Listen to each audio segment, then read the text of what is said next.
L'encre n'était même pas sèche sur les papiers de l'accord quand Graham Prentice a regardé sa Rolex. Il était agacé que se débarrasser de sa femme de 10 ans prenne plus de temps qu'une réunion du conseil. Il pensait avoir réussi le casse parfait en dépouillant Lane de tous ses biens, de chaque centime et de chaque once de dignité. Tout ça en échange d'une sortie rapide. Il la croyait brisée, sans ressources et réduite au silence pour toujours. Il avait tort.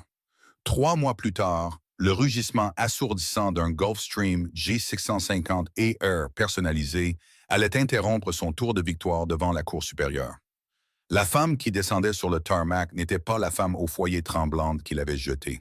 C'était une force de la nature qui venait d'acquérir la seule chose que l'argent ne peut acheter, un moyen de pression.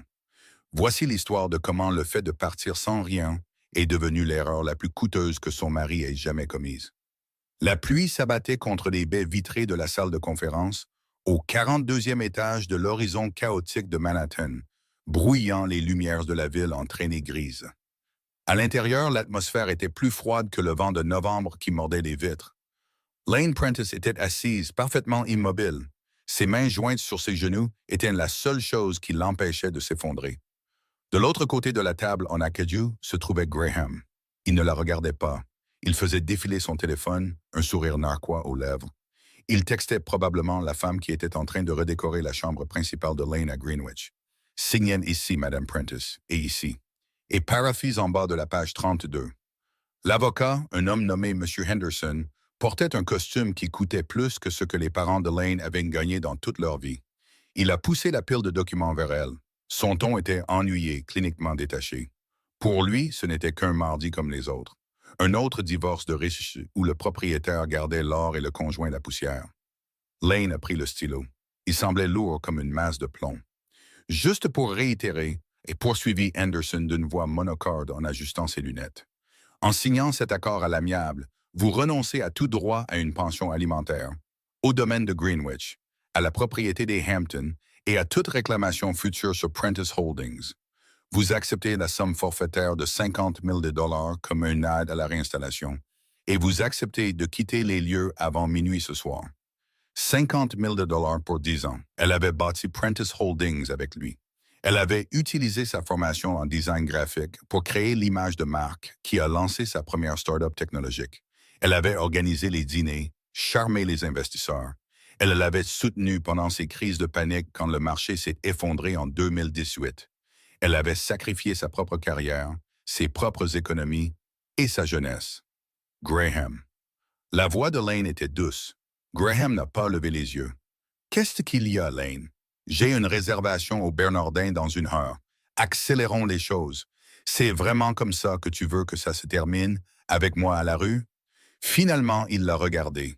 Ses yeux, autrefois de ce noisette chaleureux dont elle était tombée amoureuse, étaient maintenant durs comme du silex poli. Tu n'es pas à la rue, Lane. Attends, tu as 50 000 $. C'est plus que ce que tu avais quand je t'ai rencontré, alors que tu étais serveuse à Brooklyn. Considère ça comme une prime de départ pour un travail correctement fait. Il s'est penché en avant, sa voix devenant un murmure cruel. Écoute, tu es ennuyeuse, Lane. Tu es banale. Tu portes des poules de grands magasins et tu t'inquiètes pour des coupons de réduction. Je suis milliardaire. J'ai besoin de quelqu'un qui brille, quelqu'un comme Sienna. Ne rende pas les choses sordides. Si tu te bats contre moi, je t'ensevelirai sous les frais de justice jusqu'à ce que tu mendies dans le métro. Prendre le chèque. Et pars. La cruauté lui a coupé le souffle. C'était une douleur vive et physique, comme un coup de poing dans le ventre. Elle a regardé les papiers. Si elle se battait, il avait raison. Il avait des équipes de requins comme Henderson. Elle n'avait rien. Plus de famille, pas d'économie qu'il n'ait pas vidé ou caché dans des comptes offshore auxquels elle ne pouvait accéder. Le silence s'est étiré dans la pièce, épais et suffocant.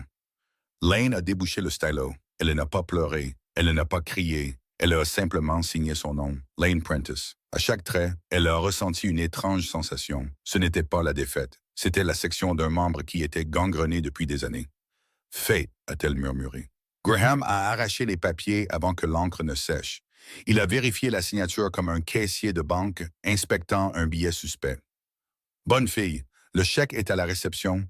Laisse les clés de la maison sur la table. » Lane s'est levé.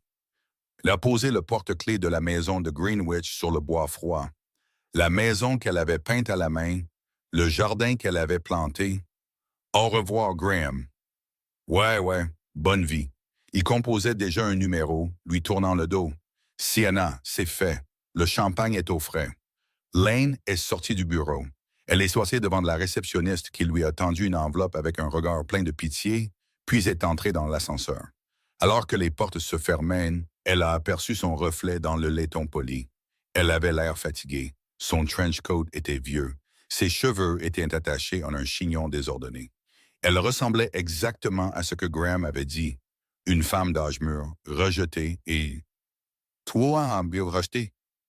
Et sans rien, elle est sortie sous la pluie battante de Midtown. Elle n'a pas hélé de taxi. Elle voulait économiser l'argent. Elle a marché vers la station de métro, le chèque de 50 000 $ lui brûlant la poche. Cela pouvait sembler beaucoup d'argent pour certains. Mais à New York, en partant de zéro, c'était un compte à rebours.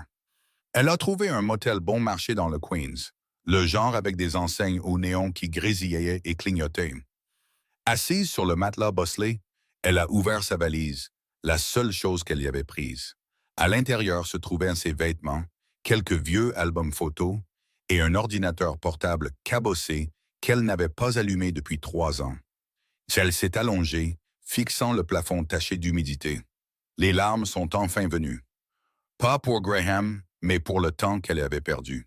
Pour la femme qu'elle était devenue pour plaire à un homme qui la voyait comme un accessoire démodé. Mais alors que les sanglots se calmaient, une clarté glaciale les a remplacés. Graham avait commis une erreur critique. Il pensait que Lane n'était qu'une femme au foyer. Il avait oublié qu'avant d'être Madame Prentice, elle était Lane Vance, la meilleure étudiante en expertise comptable de sa promotion à l'université. Elle avait abandonné ses études pour soutenir son rêve, mais elle n'avait pas oublié les chiffres. Et elle savait quelque chose que M. Henderson ignorait. Chaque année, pour la déclaration d'impôt, Graham lui faisait organiser ses reçus en désordre. Il pensait qu'elle se contentait de les classer. Il ne savait pas qu'elle les lisait. Il ne savait pas qu'elle se souvenait des sociétés écrans au Caïman, des honoraires de conseil versés à des entreprises inexistantes à Zurich, et des transferts erratiques vers une liste interminable de pseudonymes. Lane s'est redressé et a ouvert l'ordinateur portable cabossé. Il a gémi en démarrant, l'écran vacillant. Elle s'est connectée au Wi-Fi inégal du motel. « Tu veux de l'ennuyeux, Graham ?» a-t-elle murmuré à la pièce vide. « Je vais te montrer ce que c'est, l'ennui. Je vais auditer toute ta vie. » L'écran brillait d'une lueur bleue dans la pièce sombre. Elle n'avait pas encore besoin d'un avocat. Elle avait besoin de preuves. Et elle n'avait que du temps devant elle. Le lendemain matin, Lane n'a pas cherché d'appartement. Elle est allée à une bibliothèque publique. Elle avait besoin d'un endroit calme avec un Internet plus rapide.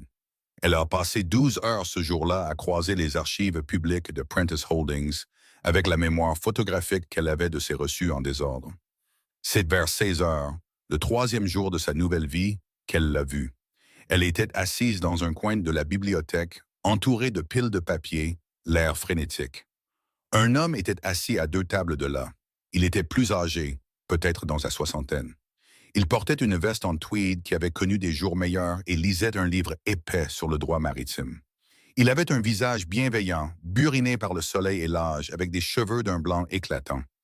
L'estomac de Lane a gargouillé bruyamment. Elle n'avait pas mangé depuis un bagel à 6 heures du matin. L'homme a levé les yeux, ses yeux pétillants derrière des lunettes cerclées de fil de fer. Il a fouillé dans son sac et en a sorti une pomme verte. Il l'a fait rouler sur la table vers elle.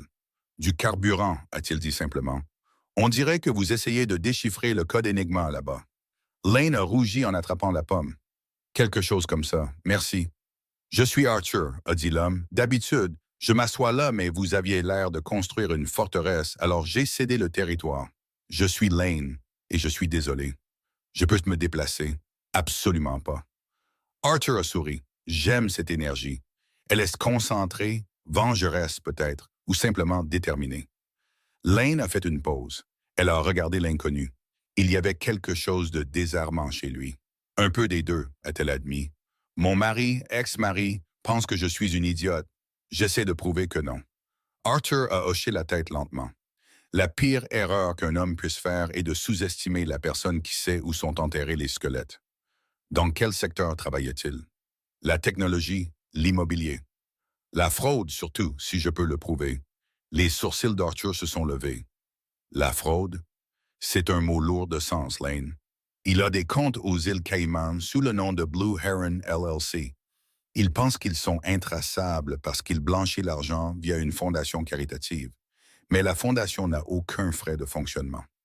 Arthur a cessé de sourire. Il a fermé son livre. Il s'est levé et s'est approché de sa table, regardant son tableur. Il a étudié les chiffres un long moment. Son attitude est passée de celle d'un grand-père bienveillant à quelque chose de plus vif, de plus prédateur. Vous avez trouvé le cycle de lavage, a murmuré Arthur. La plupart des gens ratent l'écart des frais généraux de la Fondation. Vous l'avez trouvé en combien de temps? 3 jours, a dit Lane. Arthur l'a regardé. Il l'a vraiment regardé pour la première fois. Vous avez un talent, Lane, mais vous vous y prenez de la manière la plus difficile. Les archives publiques ne vous mèneront pas très loin. Vous avez besoin des registres bancaires. Je ne peux pas les obtenir. Je ne suis personne. N'être personne est une chose puissante, a dit Arthur. Il a fouillé dans la poche de sa veste en tweed et en a sorti une carte. Ce n'était pas une carte de visite. C'était une simple carte blanche avec un seul numéro de téléphone écrit à la main. J'ai disons un passe-temps. J'aide les gens à trouver des choses perdues ou à cacher des choses qui doivent être cachées. Appelez ce numéro demain à 9 heures précises. Demandez l'archiviste. Qui êtes-vous? A demandé Lane, en tenant de la carte. Juste un homme qui apprécie un bon audit. Arthur a fait un clin d'œil. Et Lane, achetez-vous un meilleur sandwich. On ne peut pas faire tomber un milliardaire le ventre vide. Il s'est éloigné, laissant Lane avec une pomme, un numéro mystérieux, et la première lueur d'espoir qu'elle avait ressentie depuis des mois. Elle ne le savait pas encore, mais l'homme à la veste en tweed n'était pas un simple habitué de la bibliothèque. Arthur Calloway était le PDG à la retraite de Calloway Steel. Un homme valant 14 milliards de dollars qui avait passé la dernière décennie à vivre discrètement parce qu'il était lassé des sycophantes. Il cherchait un protégé, quelqu'un avec du crâne, et il venait de la trouver en train de manger une pomme verte dans une bibliothèque du Queens. Mais Graham Prentice agissait vite. De l'autre côté de la ville, dans le penthouse que Lane nettoyait autrefois, Graham faisait sauter le bouchon d'une bouteille de Dom Pérignon. À la liberté, Graham a trinqué avec Sienna, une mannequin de 24 ans qui lorgnait déjà le bracelet en diamant à son poignet. Elle a pleuré, a demandé Sienna en ricanant. Elle n'a pas dit un mot. Elle a juste signé et est partie, comme un fantôme. Bien, a ronronné Sienna. Les fantômes ne peuvent pas nous faire de mal. Graham a ri. Elle est probablement dans un parc de caravanes à l'heure qu'il est. Oublie-la. Il n'avait aucune idée que le fantôme était en train de composer un numéro qui allait faire s'effondrer tout son empire. La guerre avait commencé et Graham était le seul à ne pas savoir qu'il était sur le champ de bataille. Le téléphone a sonné une seule fois avant que quelqu'un ne réponde. Énoncez votre objectif. Une voix sèche, mécanique et dépourvue de chaleur. Lane se tenait dans la ruelle étroite derrière le motel, protégeant son téléphone de la brune matinale. J'appelle pour l'archiviste. Arthur m'a dit d'appeler. Code de référence. Lane cligna des yeux. Il m'a donné une pomme verte et il a dit que j'avais trouvé le cycle de lavage. Il y eut une pause, un long silence rempli de parasites qui fit croire à Lane qu'on lui avait raccroché au nez. Puis la voix revint, humaine cette fois, et amusée. La pomme? Très bien. Une voiture viendra vous chercher à vos coordonnées actuelles dans 15 minutes. Ne soyez pas en retard.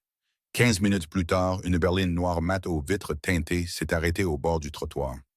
Le chauffeur, une montagne d'hommes avec un cou aussi épais qu'une souche d'arbre, a ouvert la portière sans un mot. Lane a hésité, serrant son sac d'ordinateur. C'était de la folie. Elle montait dans la voiture d'un inconnu sur la base d'une conversation avec un vieil homme dans une bibliothèque. Mais elle s'est souvenue du rire de Graham quand il l'avait renvoyé. Elle s'est souvenue du chèque de 50 000 $ qui ressemblait à une prime de licenciement pour sa vie. Elle est montée.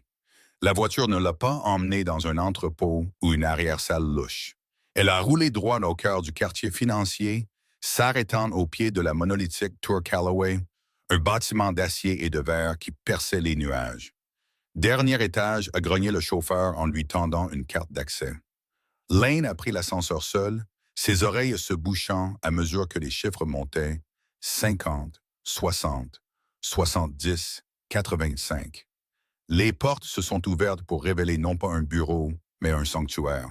Les murs étaient tapissés de livres du sol au plafond. Un feu crépitait dans une cheminée en pierre assez grande pour y tenir debout. Et là, assis derrière un bureau fait d'une aile d'avion recyclé, se trouvait Arthur. Il ne portait pas la veste en tweed aujourd'hui. Il portait un costume sur mesure bleu marine qui murmurait le pouvoir. « Vous êtes venu, a dit Arthur, sans lever les yeux d'un dossier qu'il lisait. La plupart des gens ne le font pas. Ils ont peur. Ils prennent les 50 000 et déménagent en Ohio. Je n'aime pas l'Ohio, a dit Lane, en posant le pied sur le somptueux tapis Person. Et je n'aime pas perdre. Arthur a levé les yeux, fermant le dossier. Bien, parce que Graham Prentice s'apprête à passer une très bonne année. Il prévoit d'introduire Prentice Holdings à la Bourse de Londres. L'introduction en bourse devrait le rendre 3 fois milliardaire. S'il réussit, il sera intouchable. Lane sentit un nœud froid se former dans son estomac. Il ne peut pas entrer en bourse. Les comptes sont truqués. Si les régulateurs voient les comptes Blue Heron, il a caché Blue Heron, l'interrompit Arthur. Depuis ce matin, ses comptes ont été vidés, dissous. L'argent a été déplacé. Déplacé où? Ça, Arthur se leva, marchant vers la fenêtre qui surplombait la ville. C'est ce que vous allez découvrir. Je sais que Graham est un escroc. Je le sais depuis des années. Il a volé un algorithme propriétaire à mon entreprise en 2015, le code qui a bâti son empire. Mais je n'ai jamais pu le prouver. Il est insaisissable. Il couvre ses traces avec des couches de société écran et de pose de vin. Arthur se tourna vers elle, les yeux intenses. Je ne veux pas seulement le poursuivre en justice, Lane. Je veux anéantir son héritage. Je veux racheter Prentice Holdings pour $1 quand l'action s'effondrera. Mais je ne peux pas le faire de l'extérieur. J'ai besoin de quelqu'un qui sait comment il pense, quelqu'un qui connaît ses mots de passe, ses habitudes, ses tics. Je les connais tous, dit Lane, la voix ferme. Je sais qu'il utilise l'anniversaire de sa mère pour son coffre-fort personnel, mais la date de la mort de son premier chien pour ses cryptages numériques. Je sais qu'il conserve des sauvegardes physiques de tout parce qu'il est paranoïaque à propos des pirates. Il tient un registre noir. Il l'appelle son livre du jugement dernier. Les yeux d'Arthur s'écarquillèrent légèrement. Un registre physique en 2024? Il ne fait pas confiance au cloud pour les choses compromettantes. Il dit que le cloud a des oreilles. Arthur sourit d'un lent sourire prédateur. Où est ce livre? Il était dans la maison de Greenwich, mais s'il était malin, et il l'est, il l'a déplacé quand il m'a mis à la porte. Il le garderait près de lui, quelque part qu'il considère comme sacré. Trouvez le livre, Lane, a dit Arthur. Apportez-moi le lire, et je vous donnerai le monde. Je financerai votre équipe juridique. J'engagerai les meilleurs experts comptables pour vous soutenir. Je vous donnerai une plateforme pour le réduire en cendres. Je n'ai pas les ressources pour le trouver, a admis Lane. J'ai une chambre de motel et un ordinateur portable de 2019. Arthur a appuyé sur un bouton de son bureau. Les lourdes portes en chaîne se sont ouvertes et une jeune femme est entrée. Elle était vive, vêtue d'un élégant tailleur noir tenant une tablette. « Voici Béatrice, » dit Arthur. « Elle est votre agent de liaison. Vous n'êtes plus Lane Prentice, la femme au foyer rejeté. À partir de ce moment, vous êtes consultante pour Callaway Industries. Vous aurez un compte de dépenses illimité, un appartement sécurisé à Tribeca et l'accès à mon équipe de sécurité. » Lane a regardé Béatrice, puis de nouveau Arthur. « Pourquoi? Pourquoi faire ça pour moi? »« Parce que, » a dit Arthur, sa voix s'adoucissant une fraction de seconde, « j'ai eu une fille un jour. Elle a épousé un homme comme Graham. Il l'a brisée. Elle ne s'est pas défendue. Elle s'est éteinte. Il s'est éclairci la gorge, le moment de vulnérabilité disparaissant aussi vite qu'il était venu. Je n'aime pas les tyrans, Lane, et j'ai plus d'argent que Dieu. Alors, amusons-nous un peu. » Béatrice s'est avancée. « Madame Prentice, si vous voulez bien me suivre, nous avons du travail.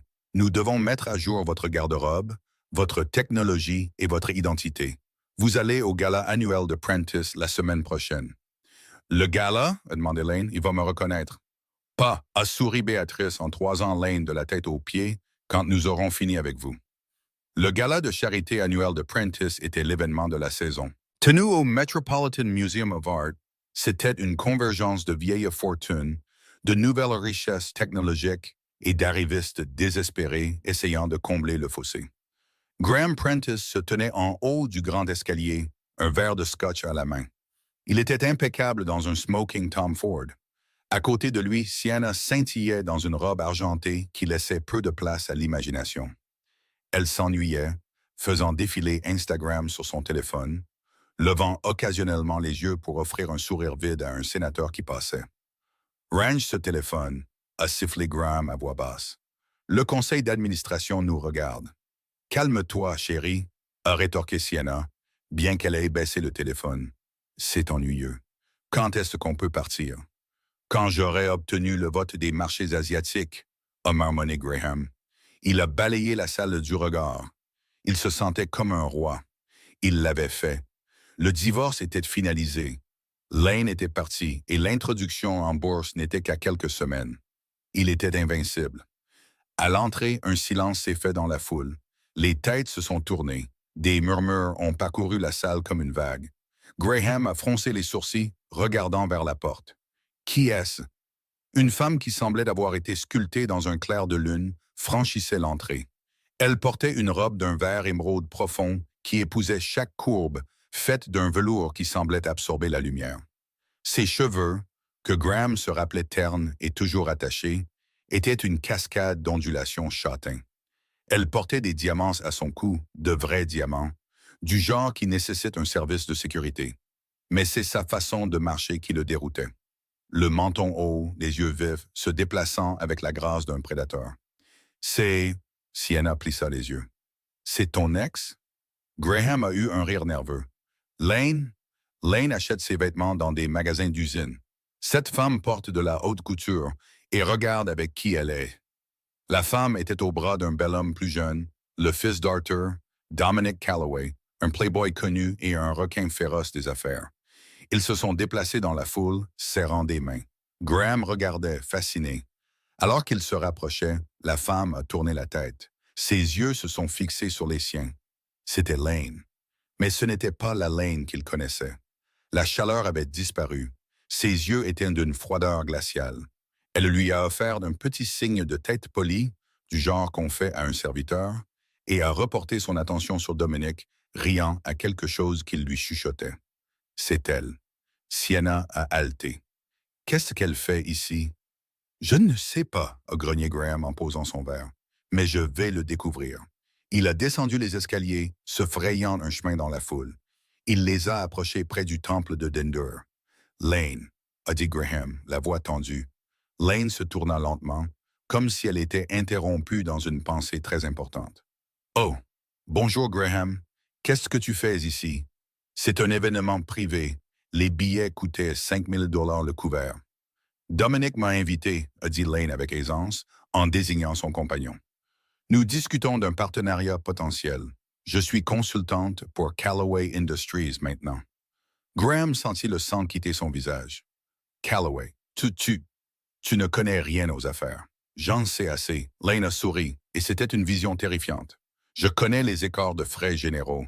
Je connais le routage offshore. Je connais Blue Aaron. Elle a lâché le nom doucement, comme une plume. Graham se figea. Ses yeux ont balayé la pièce pour voir si quelqu'un l'avait entendu. Je ne sais pas de quoi tu parles. Bien sûr que non, a dit Lane. Profite de ta soirée, Graham. Les crevettes sont excellentes. Bien que j'ai entendu dire que le plat principal sera difficile à avaler. Elle a pris le bras de Dominic et s'est éloignée, laissant Graham là, en sueur dans son costume à $5 000. Elle sait, s'est murmuré Graham. La panique, froide et vive, a percé son arrogance. Il a sorti son téléphone et a texté son chef de la sécurité, un homme nommé Hugo. Vérifie le coffre. Maintenant. Celui du hangar à bateau. De l'autre côté de la pièce, Lane sentit son téléphone vibrer dans sa pochette. Où elle ne l'a pas regardé. Elle savait ce qu'il disait. Elle avait cloné le téléphone de Graham 3 jours plus tôt, alors qu'il était à la salle de sport, en utilisant un scanner de proximité que Béatrice lui avait donné. Elle a lu le texto sur son propre écran. Vérifie le coffre. Maintenant. Maintenant. Celui du hangar à bateau. Lane serra le bras de Dominic. Le hangar à bateau, a-t-elle chuchoté. Il ne l'a pas déplacé au bureau. Il l'a déplacé dans sa retraite privée dans les Catskills. Dominic a hoché la tête, gardant son sourire figé pour les caméras. Arthur a une équipe en attente, mais le hangar à bateau est une forteresse. Serrure biométrique, reconnaissance vocale. Je connais sa voix, a dit Lane. J'ai des enregistrements de lui de notre vidéo de mariage, de messages vocaux. Béatrice les a synthétisés. Et j'ai ses empreintes digitales. Comment? A demandé Dominique. Lane a pris une flûte de champagne sur un plateau qui passait. Elle l'a levée. De quand il m'a attrapé le bras au bureau de l'avocat. J'ai gardé le manteau. J'ai relevé l'empreinte moi-même. Dominique la regarda avec une admiration sincère. Rappelle-moi de ne jamais divorcer de toi. Concentre-toi, Dominique. Nous avons l'emplacement, mais nous avons besoin de la clé physique. Il la garde sur lui. Toujours. Lane a scruté Graham de l'autre côté de la pièce. Il avait l'air agité, buvant beaucoup maintenant. Il n'arrêtait pas de tapoter la poche intérieure de sa veste de smoking. Poche poitrine gauche, a noté Lane. Il la vérifie toutes les 30 secondes. Elle est là. Donc, nous devons faire les poches d'un milliardaire entouré de gardes du corps, a songé Dominique. Facile. Je n'ai pas besoin de lui faire les poches, a dit Lane, les yeux plissés. J'ai juste besoin qu'il enlève sa veste. Et comment comptes-tu faire ça? Lane a repéré un serveur portant un plateau de vin rouge. Elle a calculé la trajectoire. Elle a regardé Sienna, qui boudait près d'une sculpture, cherchant de l'attention. Regarde, a dit Lane. Elle s'est éloignée de Dominique et s'est dirigée vers les toilettes, chronométrant son passage pour croiser Sienna. En passant, elle a accidentellement marché sur la traîne de la robe de Sienna. Sienna a trébuché en avant, percutant le serveur. Le plateau de vin rouge s'est envolé. Il n'a pas touché Sienna. Il a touché Graham, qui venait de s'avancer pour la gronder. Splash! Des litres de Cabernet Cher ont trempé le devant de la chemise de smoking blanche de Graham et ont coulé sur sa veste. La salle a haleté. Espèce d'idiote! A rugi Graham à Sienna, son visage devenant violette. Ce n'est pas moi. Elle m'a fait trébucher, a crié Sienna en montrant Lane du doigt. Mais Lane était déjà à 3 mètres, l'air choqué et innocente, les mains sur la bouche. « Oh mon Dieu, ça va? » Graham a arraché sa veste. La secouant pour enlever le vin, il l'a jetée sur le bras d'une chaise voisine, furieux. « Donnez-moi une serviette. Que quelqu'un m'apporte une chemise propre. » Son équipe de sécurité l'a entouré, essayant de limiter les dégâts. Dans le chaos, la veste est restée sans surveillance sur la chaise en velours pendant exactement 6 secondes. C'est tout ce dont Béatrice avait besoin. De l'ombre d'un pilier, l'agent de liaison, habillé en responsable de la restauration, est passé rapidement près de la chaise. Sa main a bougé avec la vitesse d'un magicien. Elle n'a pas pris la clé. Elle a pressé un moule contre elle à travers le tissu, puis a glissé un scanner haute résolution dans la poche pendant 2 secondes avant de le récupérer. Elle a croisé le regard de Lane de l'autre côté de la pièce et a fait un signe de tête à peine perceptible. « Nous avons la clé. » Graham a repris sa veste, vérifiant immédiatement la poche. Il a senti la clé. Il a soupiré de soulagement, fusillant Lane du regard. Il n'avait aucune idée que la clé venait d'être clonée. Lane s'est retiré sur le balcon, son cœur battant la chamade. Elle a regardé Central Park. La première phase était terminée. Ils avaient l'emplacement. Ils avaient la clé. Maintenant, ils devaient s'introduire dans le hangar à bateau. Mais Graham était effrayé. Il ne restait pas à la fête. Hugo, et aboyait Graham dans son oreillette, amène la voiture. Nous allons dans les Catskills ce soir. Je veux vérifier le paquet personnellement. Lane a entendu l'ordre dans son oreillette. Elle s'est figée. Dominique, a-t-elle chuchoté dans son micro, il part. Il va au hangar à bateau. S'il arrive avant nous, il déplacera le registre. On ne peut pas le battre en voiture. La voix de Dominique a crépité en retour. Le trafic est bloqué. Lane a regardé le ciel. Nous n'avons pas besoin de voiture. Elle s'est retournée et a couru vers l'ascenseur de service, déchirant plus haut la fente de sa robe pour pouvoir courir. Elle a retrouvé Dominique sur le toit du musée. Le vent fouettait ses cheveux alors qu'elle le voyait, l'hélicoptère privé d'Arthur tournant au ralenti sur l'héliport, les pales formant un flou dans le ciel nocturne. « Tu sais piloter ce truc? » a crié Lane par-dessus le rugissement des rotors. « Je sais », a crié Dominique en retour, souriant. « Mais ça va être un voyage mouvementé. » Lane est montée dans le cockpit, s'attachant. Elle a regardé les lumières de la ville une dernière fois. La femme au foyer avait disparu. La victime était morte. « Allons chercher ma pension alimentaire », a-t-elle dit. L'hélicoptère a viré brusquement, survolant la rivière Hudson, faisant la course avec la berline noire qui filait vers le nord sur l'autoroute en contrebas. La course pour le livre du jugement dernier était lancée. L'hélicoptère a traversé les lourds nuages d'orage au-dessus des Catskills, secoué par des vents qui faisaient gémir la structure métallique. Dominic luttait avec les commandes, les jointures blanches. Je ne peux pas atterrir sur la plateforme, a-t-il crié dans le casque. Le cisaillement du vent est trop fort près des falaises. Je dois nous poser dans la clairière à un demi-kilomètre au sud. Fais-le, a ordonné Lane. Elle vérifiait le point de suivi sur la tablette. Graham est à 10 minutes. Il conduit comme un fou. L'hélicoptère est descendu rapidement, les branches d'arbres fouettant les patins d'atterrissage. Dès qu'ils ont touché le sol dans le champ boueux, Lane a ouvert la porte. La pluie a instantanément trempé sa robe, le lourd velours collant à ses jambes. Elle s'en fichait. Elle a enlevé ses talons hauts et a sorti une paire de bottes tactiques du kit de survie sous le siège. Reste avec l'oiseau. Garde les rotors en marche, a crié Lane à Dominic. Tu ne peux pas y aller seul. Je connais la disposition. Toi, garde le moteur en marche pour l'extraction. Lane a sprinté dans les bois sombres. Les branches déchiraient sa robe et griffaient son visage, mais elle ne sentait aucune douleur, seulement une adrénaline froide et motrice. Elle connaissait ces bois. Elle les avait parcourus 1000 fois pendant les week-ends solitaires où Graham travaillait en ville. Elle a atteint le périmètre du domaine. Le hangar à bateau se trouvait au bord du lac sombre, une structure moderne de verre et d'acier. Il avait l'air paisible, mais Lane savait que c'était une forteresse. Elle a atteint le clavier. Ses mains tremblaient. Concentre-toi. Elle a tenu le porte-clés cloné contre le capteur. Bip. La lumière rouge est devenue verte. Étape 1 terminée. Elle a poussé la porte. L'intérieur était noir comme le jet. Elle a tapoté son oreillette. Béatrice, je suis dedans. Désactive la reconnaissance vocale. En attente. La voix de Béatrice est arrivée, claire et calme, depuis le centre de commandement à New York. Lecture du fichier audio synthétisé Gamma 9, protocole de contournement. Une voix robotique du système de la maison a répondu. Empreinte vocale confirmée. Bienvenue, Monsieur Prentice. Lane a expiré. Elle a couru vers le tableau sur le mur du fond, une œuvre abstraite prétentieuse que Graham avait achetée pour 2 millions de dollars. Elle a saisi le cadre et l'a ouvert. Le coffre-fort était là. Elle a placé le moule d'empreinte digitale synthétique que Béatrice avait fabriqué sur le scanner. Il a vrombi. Accès autorisé. La lourde porte en acier s'est ouverte. Lane a tendu la main à l'intérieur, son cœur battant contre ses côtes.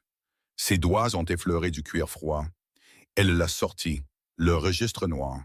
Il était plus lourd qu'il n'y paraissait. Elle l'a ouvert à une page au hasard. Il était rempli de l'écriture de Graham, de colonnes de chiffres, de dates et de noms. Sénateur Higgins, juge Reynolds, numéro de routage offshore 445. Je l'ai, a murmuré Lane. Je les ai. Soudain, des projecteurs l'ont aveuglé depuis l'allée. Des pneus ont crissé sur le gravier. Lane, a crié Dominic dans son oreille. Il est là. Il bloque l'allée. Lane s'est retournée. À travers les murs de verre, elle a vu la Mercedes de Graham déraper jusqu'à l'arrêt. Graham a sauté, n'attendant pas son équipe de sécurité. Il avait un démonte-pneu à la main, son visage tordu dans un masque de rage. Il a vu la porte ouverte. Il a vu la silhouette à l'intérieur. « Hé !» a rugi Graham, sa voix portant par-dessus le vent. Il courait vers la porte. Il était à 30 secondes. Lane ne pouvait pas retourner par l'avant. Elle a regardé l'arrière du hangar à bateau, vers le lac.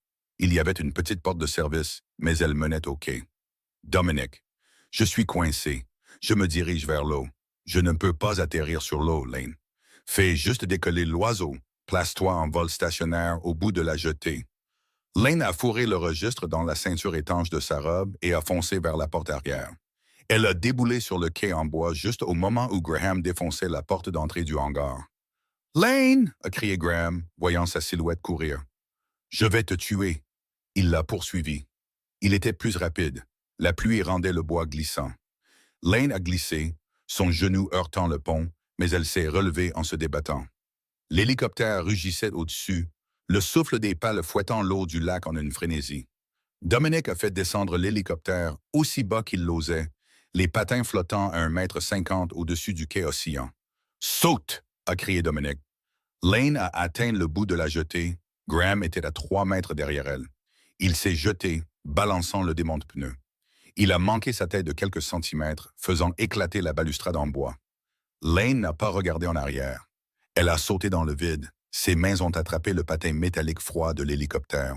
Son corps pendait au-dessus de l'eau noire. « Remonte! Remonte! » a-t-elle crié. Graham a atteint le bord du quai, essayant d'attraper sa cheville. Le bout de ses doigts a effleuré sa botte, mais l'hélicoptère a bondi vers le haut, la soulevant hors de sa portée. Graham est resté au bout du quai, trempé par la pluie, regardant son ex-femme suspendue au patin d'atterrissage de l'hélicoptère d'un milliardaire, emportant les secrets de sa vie dans la nuit. Il a jeté le démon de pneus dans le lac et a poussé un cri de défaite primale. De retour dans la sécurité de la tour Calloway, l'atmosphère était électrique.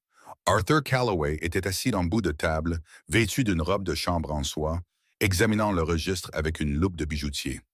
Lane était assise en face de lui, enveloppée dans une couverture, frissonnant légèrement, une tasse de thé chaud dans les mains. Arthur a fermé le livre. Il a enlevé ses lunettes et a regardé Lane avec une pure révérence. « Vous n'avez pas seulement trouvé de la fraude fiscale, Lane, » a dit doucement Arthur. « Vous avez trouvé de la trahison. »« De la trahison ?» a demandé Lane. Il vendait des données d'utilisateurs de ces plateformes technologiques à des agences de renseignement étrangères. Il blanchissait de l'argent pour des cartels afin de soutenir ses pertes immobilières. Si cela se sait, il ne va pas seulement en prison. Il va dans un site secret. Alors on le publie, a dit Lane. On l'envoie au Times ce soir. Non, a dit Arthur. Si nous le divulguons maintenant, il prétendra que c'est un faux. Il contrôlera le récit. Il contrôle les cycles médiatiques. Il dira que vous êtes une ex-femme amère qui a falsifié des documents pour l'extorquer. Il noiera la vérité dans le bruit. Alors qu'est-ce qu'on fait? On le laisse vous poursuivre en justice, Arthur a souri. Lane cligna des yeux. Pardon? Graham est arrogant, a expliqué Arthur. Il sait que vous avez le livre. Il a déjà déposé une injonction d'urgence affirmant que vous avez volé des secrets d'entreprise. Il veut vous bâillonner. Il a exigé une audience d'urgence à la Cour supérieure demain matin pour obtenir une ordonnance restrictive et un mandat d'arrêt contre vous. Il veut m'arrêter? Oui. Et nous allons le laisser essayer. Parce que devant un tribunal, une fois que des preuves sont versées au dossier pour vous défendre, elles deviennent publiques. Et elles deviennent privilégiées. Il ne peut pas vous poursuivre pour diffamation si vous prouvez que c'est vrai sous serment. Lane a compris. Il me traîne au tribunal pour me faire taire, mais en fait, il me tend le micro. Exactement. Mais vous devez être prudente. Il a le juge Harrison. Harrison est à la page 42 de ce registre. Il a accepté un pot de vin en 2019. Super, a soupiré Lane. Donc, le juge est corrompu aussi. Ça, les yeux d'Arthur pétillèrent. C'est la meilleure partie. Mais nous avons besoin d'une chose de plus. L'écriture du registre. Il prétendra que ce n'est pas la sienne. Nous avons besoin d'un témoin pour corroborer les transferts numériques. Nous n'en avons pas, a dit Dominic depuis l'embrasure de la porte, en s'essuyant les cheveux mouillés avec une serviette. Peut-être que si, a dit Lane lentement. Elle s'est souvenue du gala. Elle s'est souvenue du vin renversé. Elle s'est souvenue du regard sur le visage de Sienna quand Graham l'a humiliée. Sienna, la maîtresse. Dominic a ricané. C'est une croqueuse de diamants. Elle ne se retournera pas contre lui. Ce n'est pas seulement une croqueuse de diamants, a dit Lane. C'est une femme qui réalise qu'elle est remplaçable. Graham l'a humiliée devant l'élite de New York. Et je connais Sienna. Elle n'est pas loyale à Graham. Elle est loyale au style de vie. Si elle pense que Graham va tomber, elle voudra un canot de sauvetage. Lane s'est levé, la couverture tombant. « Donnez-moi un téléphone. Je dois passer un appel. » L'appel a eu lieu à 3 heures du matin. Lane n'a pas supplié. Elle a simplement envoyé à Sienna une photo d'un document du registre, un transfert de 500 000 $ destiné à une bague de fiançailles pour Sienna, que Graham avait annulé et redirigé vers son compte offshore le lendemain même. Le texto de Lane était simple. « Il ne va pas t'épouser. Il déplace l'argent pour fuir le pays. Aide-moi et tu auras la récompense pour le tuyau à l'IRS.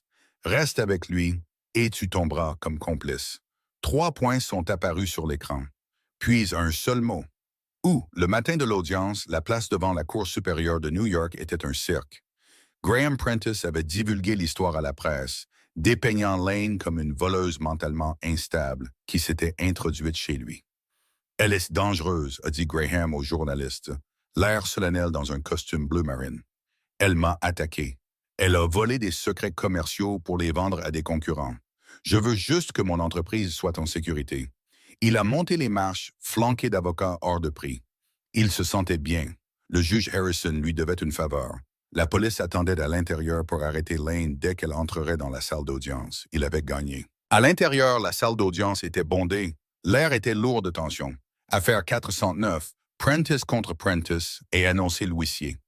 Le juge Harrison a frappé de son marteau. Il avait l'air agacé. L'accusée est-elle présente? L'avocat de Graham s'est levé. Votre honneur, Madame Prentice a fui. Elle essaie probablement de vendre les données volées en ce moment même.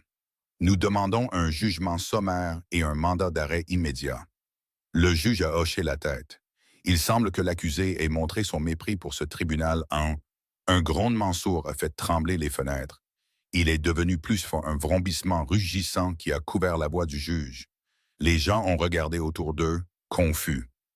Dehors, la circulation sur Center Street s'est arrêtée. Une ombre massive est passée sur les marches du palais de justice.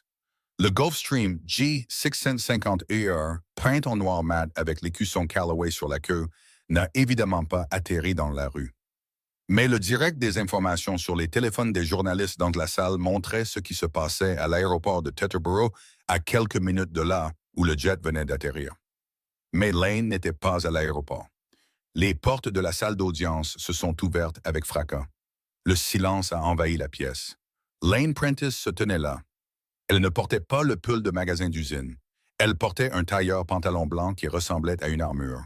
Ses cheveux étaient plaqués en arrière, son visage vif et déterminé. Derrière elle marchaient Arthur Callaway, Dominic et une équipe de 6 avocats portant de lourdes boîtes.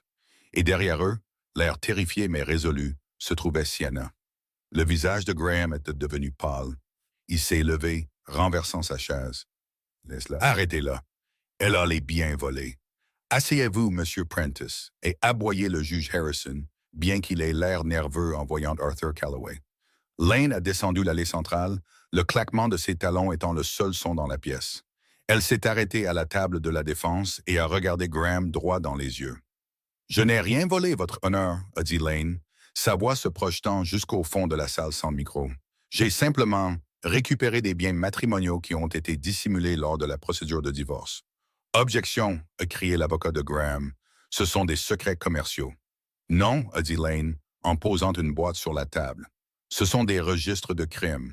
C'est une affaire de tribunal de la famille concernant une ordonnance restrictive, » a dit le juge en suant. « Nous ne sommes pas ici pour juger de la fraude. » En fait, Arthur Callaway s'est avancé, sa voix tonitruante. « Si nous le sommes, car si le plaignant utilise des fonds obtenus par une entreprise criminelle pour payer ce procès même, le tribunal est complice de blanchiment d'argent. » La presse dans la galerie s'est déchaînée, les appareils photo crépitants. « Videz la salle !» a crié le juge. « Vous ne pouvez pas effacer le dossier !» a crié Lane par-dessus le bruit.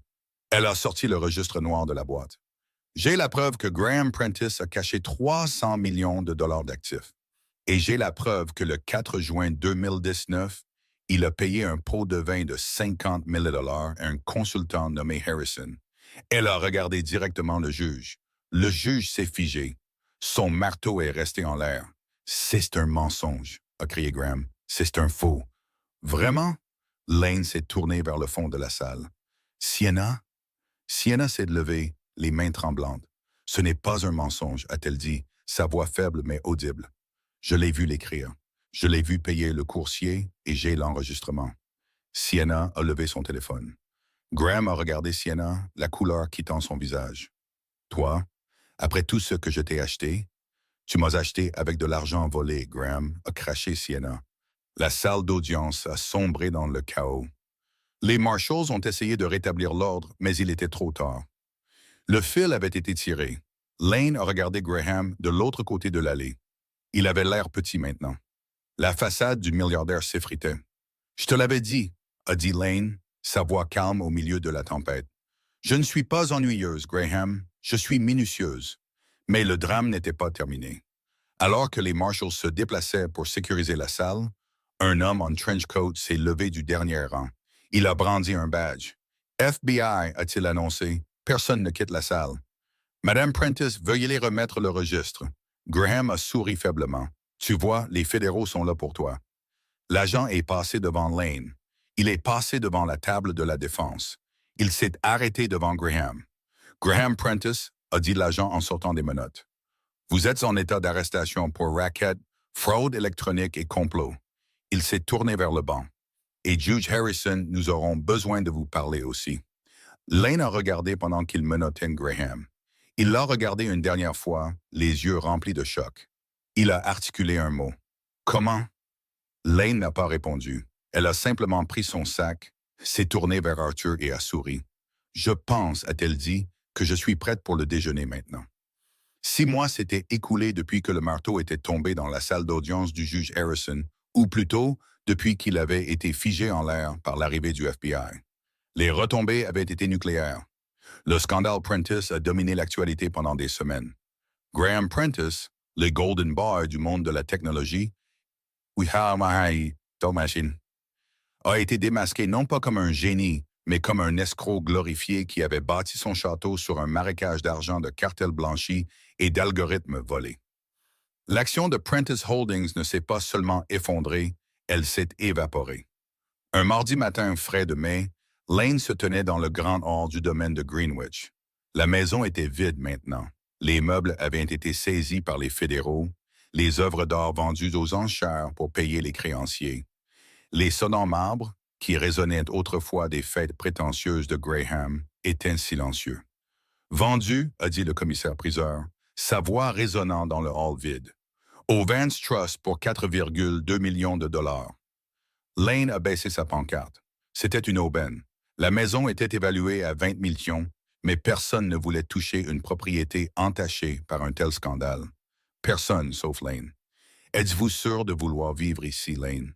A demandé Arthur, debout à côté d'elle dans son tweed emblématique. Elle a des fantômes. Je ne vais pas vivre ici, Arthur, a répondu Lane, en regardant l'endroit sur le sol où elle frottait les éraflures à genoux, parce que Graham disait que les femmes de ménage manquaient des endroits. Je l'ai acheté pour la brûler. Arthur a haussé un sourcil, métaphoriquement. Non. En fait, a dit Lane avec un petit sourire aux lèvres. Je vais démolir la structure. Je fais don du terrain à la ville. Ce sera un parc, le jardin communautaire Lane Vance. Je pense que Graham détesterait ça. Des enfants jouant sur sa pelouse manucurée, des chiens courant en liberté. C'est parfait. Il détesterait ça pas. Arthur a gloussé. En parlant de notre ami commun, son audience de détermination de la peine a eu lieu ce matin. Avez-vous entendu? J'étais occupé à acheter une maison. Lane a haussé les épaules, feignant l'indifférence, mais son cœur a raté un battement. 15 ans, a dit Arthur. Fédéral, sans libération conditionnelle, et comme Sienna a témoigné, elle a obtenu l'immunité et une belle récompense du Fonds des dénonciateurs de l'IRS. Elle déménage à Bali pour devenir professeure de yoga. Tant mieux pour elle, a dit Lane. Elle a fait ce qu'il fallait à la fin. Même si c'était pour l'argent. Et vous, a demandé Arthur, vous avez l'argent de l'accord. Vous avez les bénéfices de la vente à découvert que nous avons faite sur l'action Prentice. Vous valez plus maintenant que Graham ne l'a jamais été. Vous pourriez prendre votre retraite. Lane s'est tournée pour regarder par la fenêtre le jardin envahi par la végétation. Elle a pensé à la femme qu'elle était il y a 6 mois, tremblante dans un trench coat, acceptant 50 000 $ pour disparaître. Elle a pensé au feu qui s'était allumé en elle dans cette bibliothèque. « Je ne prends pas ma retraite, a dit Lane. Je ne fais que commencer. Il y a beaucoup de Graham dans le monde, Arthur. Beaucoup de femmes à qui on dit de signer les papiers et de partir tranquillement. Je pense que j'aimerais les aider. » Arthur a souri, l'expression d'un homme qui venait de gagner le plus gros pari de sa vie. Vance et Calloway, audit judiciaire. Ça sonne bien, Vance et Calloway. Lane a testé le nom, j'aime bien. Elle s'est dirigée vers la porte d'entrée, la lourde plaque de chêne que Graham lui avait claquée au nez tant de fois. Elle l'a ouverte, laissant la lumière du soleil printanier inonder le couloir sombre. Alors qu'elle descendait l'allée, un rugissement familier a rempli le ciel. Le Gulfstream G, 650 heures noir, a viré au-dessus, inclinant ses ailes en guise de salut. Dominique pilotait, attendant de les emmener à Londres pour leur première réunion avec un client international. Lane n'a pas regardé en arrière vers le manoir. Elle a vérifié sa montre, une Patek Philippe qu'elle s'était achetée. Elle était à l'heure, elle était en contrôle, et elle était enfin vraiment libre. La femme qui avait accepté le divorce sans rien était retournée au tribunal avec tout. Et à la fin, la meilleure vengeance n'était pas les milliards, ni le jet, ni la maison. C'était le regard sur le visage de Graham quand il a réalisé que la femme qu'il avait jetée était l'architecte de sa destruction. Lane Vance est montée dans la voiture qui l'attendait.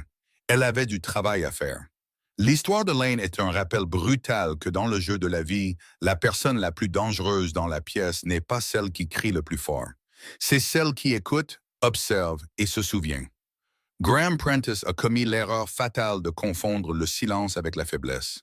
Il pensait que priver Lane de ses biens la priverait de son pouvoir, oubliant que sa vraie valeur résidait dans sa résilience et son intellect.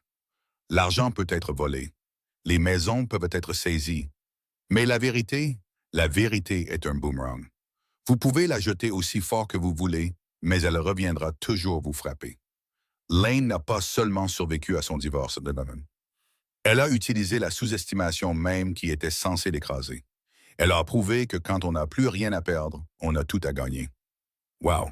C'était l'histoire de Lane et Graham, d'un trottoir pluvieux avec un chèque de 50 000 à la possession des cieux dans un jet privé. Quel parcours! Cela montre bien qu'il ne faut jamais laisser personne vous dire ce que vous valez.